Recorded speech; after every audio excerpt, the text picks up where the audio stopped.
दोस्तों, भाइयों और बहनों, वो फकत बदगुमानी करता है, वो नहीं उसका खून बोलता है।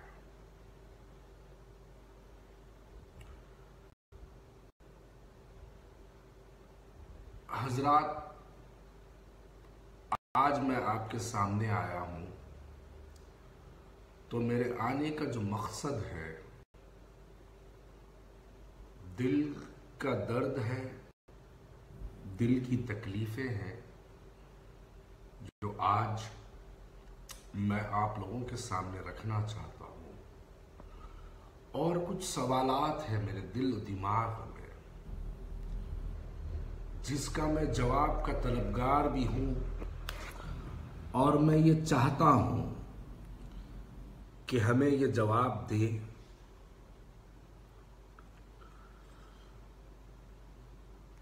हिंदुस्तान के किसी कोने से। अगर एक फिरका परस्ती का बयान आता है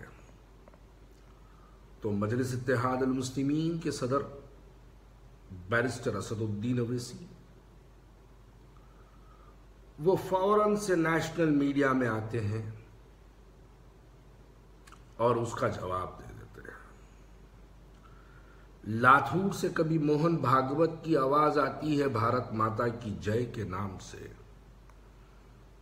तो हमारी नाम नेयाद मुस्लिम क़यादत उसके जवाब के लिए तैयार होती है।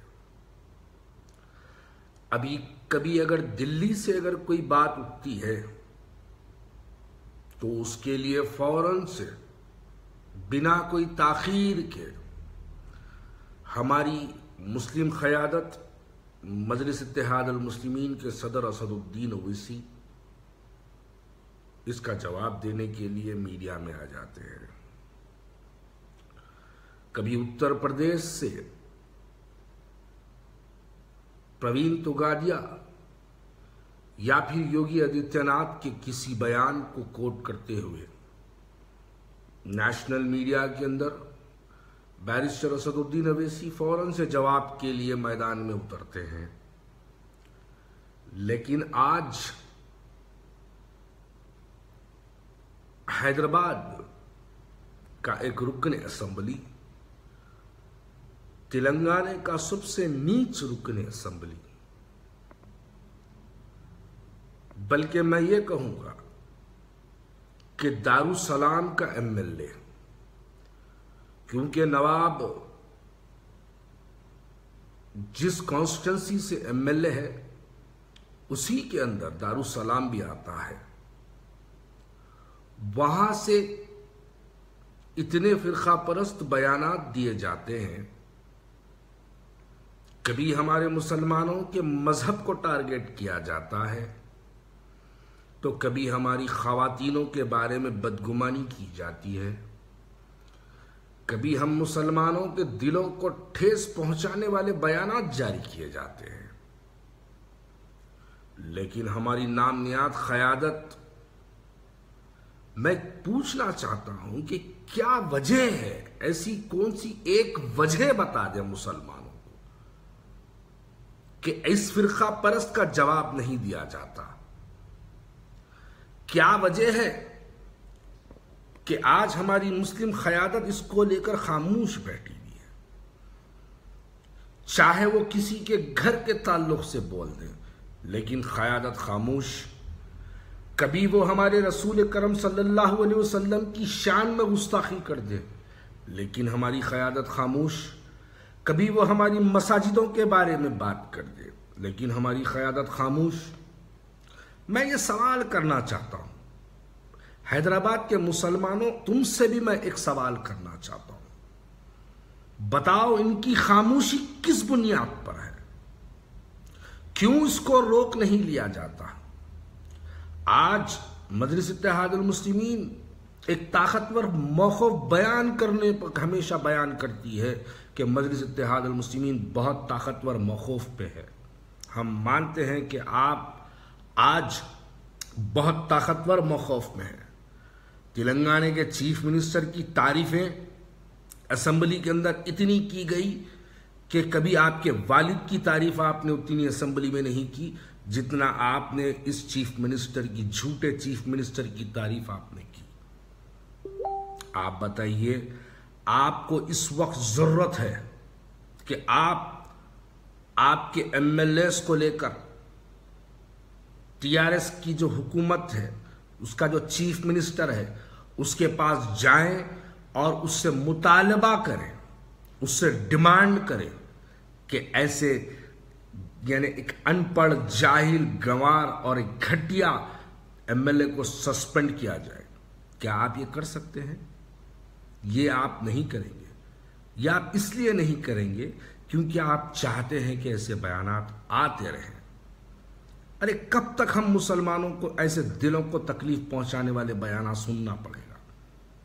जैसे ये चीफ मिनिस्टर केसीआर ने कोमटिरेड्डी वेंकट रेड्डी को एक हेडफोन फेंक के मारने के इल्जाम में उसको असेंबली से सस्पेंड कर दिया गया।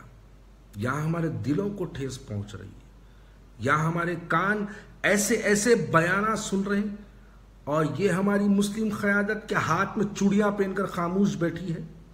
अगर आप खामोश बैठे हैं तो यकीन जानिएगा, हैदराबाद का मुसलमान कोई कमजोर नहीं है। हम नहीं चाहते, हम 50 साल से आपको कभी हमने रोड, लाइट और ड्रेनेज के नाम पर वोट नहीं दिया। हमने अगर आपको वोट दिया है ऐसे आवाजें बंद करवाने के लिए, हमेशा हम आपको वोट देते रहे। लेकिन आज आपकी खामोशी इस बात को साबित करती है कि आप बीजेपी के खिलाफ में कोई इकदाम नहीं उठाना चाहते। आप उत्तर प्रदेश की बात करते हैं, आप बिहार की बात करते हैं, आप कर्नाटक की बात करते हैं। अरे मैं कहता हूं आप दारुसलाम की बात करो। पहले घर की आवाज जो उठ रही है उसको बंद किया जाना चाहिए, तब जाके आप बाहर की बात करिए। इसको रोकिए। अगर ये नहीं रुकेगा तो यकीन जानिएगा हैदराबाद के अंदर फिर ऐसे हालात पैदा होंगे कि वो हालात को संभालने वाला कोई नहीं रहेगा। आप जाइए चीफ मिनिस्टर के पास, आप जाइए पुलिस कमिश्नर के पास और मुतालबा करिए, डिमांड करिए एमआईएम की तरफ से कि इसके बयानात को रोका जाए, उसको सस्पेंड किया जाए, उसको डाले जेल के अंदर। और वो चिचोरा क्या क्या बातें कह रहा है, मैं ज्यादा उसके बारे में नहीं कहना चाहता, लेकिन वो क्या कहता क्या है कि 2023 तक हिंदू राष्ट्र बना देगा, अखंड हिंदू भारत का सपना मुकम्मिल होगा। अरे मेरे बच्चे, पहले मेरी बात सुनो। हम हिंदुस्तान के मुसलमानों को इतना कमजोर भी ना समझो बेटा। हम हिंदुस्तान के मुसलमान वो है जो तुम्हारे मुल्क में रहते हैं, उसके बावजूद भी 42 साल से हमने तुम्हारी मंदिर को रोक के रखा हुआ है। आज आप हमको कहते हो पहले जाओ बेटा, पहले अपनी वो मंदिर बना लो, बाद में हिंदू राष्ट्र बनाने की बात करना। क्या हम हाथ में चूड़ियां पहनकर खामोश बैठने वाले लोग हैं? बैठेंगे तुम लोग बैठोगे जिसको इख्तिदार का शौक है। हम दिल में जज्बा रखते हैं कौम का, हम खामोश नहीं बैठेंगे। अगर आप एक्शन नहीं लेंगे तो आने वाला वक्त हैदराबाद का आपको भी माफ नहीं करेगा, हमको भी माफ नहीं करेगा, आने वाली नस्ल आपको भी माफ नहीं करेगी, हमको भी माफ नहीं करेगी। वो कहता है कि आओ मैं चैलेंज करता हूं, मैं ख्वाजा बिलाल अहमद एक्स कॉरपोरेटर याकुतपुरा, मैं चैलेंज करता हूं, अगर तुम में जरी सी भी हिम्मत है तो आ तू याकुतपुरे के लिए, तू आ याकुतपुरे में। बेटा ये याकुतपुरा है, बोटी बोटी काट काट कर रोड पर डालने वालों का नाम याकुतपुरे में लिखा जाता है। बेटा आज हमको जज्बाती बातों पर मजबूर मत करो, क्योंकि हमारी क़यादत कमजोर हो चुकी है, तब हम मजबूर हो रहे हैं कि हमको इस किस्म के बयानात देना पड़ रहा है। ये आप करिएगा। मैं क़यादत से सवाल करता हूं, मैं हैदराबाद के मुसलमानों से सवाल करता हूं, तुम सवाल करो इस बात का, इनसे पूछो, इनसे जवाब लो इस बात का कि ये खामोश क्यों बैठे हैं। क्या कभी कोई रुकन असेंबली इसके बारे में बात किया? जाओ कमिश्नर के पास, जाओ सीएम के पास, जाओ होम मिनिस्टर के पास, करो मुतालबा, सस्पेंड करवाओ, जेल में डालो उसको, लेकिन नहीं कर सकते आप, क्योंकि आप चाहते हैं कैसे लोग जिंदा, सियासी तौर पर जिंदा रखें। लेकिन इस वक्त हमारे दिलों में दर्द है, हमारे दिलों में तकलीफ है, हम तकलीफ को जाहिर कर रहे हैं। आप हमारे दिल के दर्द को समझिए, आप अपने इख्तिदार को मत समझिए, आप अपनी सियासी पार्टी के बारे में मत सोचिए, मुसलमानों के दिलों के तकलीफ को सोचिए। बस आपसे यही एक सवाल आज रखना चाहता हूँ, ताकि ये सवाल मुसलमानों के अंदर एक बेदारी का काम करे। मैं चाहता हूँ कि एक मुहिम शुरू हो, मैं चाहता हूँ कि मुसलमान एक दिलों में एक अज़म थामे, उस अज़म को थाम कर आगे बढ़े। शुक्रिया।